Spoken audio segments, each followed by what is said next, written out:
ఈరోజు బాబు జగజ్జీవన్ గారి 118వ జయంతి సందర్భంగా వైఎస్ఆర్ కాంగ్రెస్ పార్టీ ఆఫీస్లో మేము జడ్పీ చైర్పర్సన్ బూచేపల్లి వెంకయ్య గారు, అదేవిధంగా చుండూరు రవి గారు, మిగిలిన పెద్దలందరూ కలిసి ఈరోజు ఘనంగా నివాళులు ఇవ్వడం జరిగింది.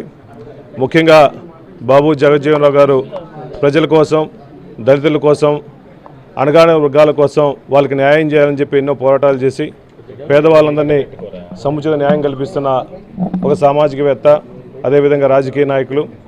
స్వాతంత్ర సమరయోధనలో కూడా పాల్గొని తెల్లవాళ్ళని ఎదిరించిన మహానాయకుడు.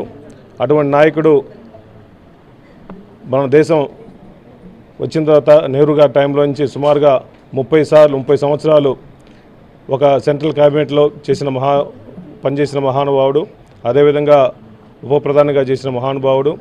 అటువంటి నాయకుడిని ఘనంగా నివాళులర్పించుకొని ఆయన ఆదర్శంగా పనిచేయడం నిజంగా సంతోషంగా ఉంది. ఆయన ఆదర్శంగా చూసుకొని ఇంకా రాజకీయాల్లో మంచి పనులు చేస్తామని చెప్పి మనస్ఫూర్తిగా తెలియజేస్తున్నాం.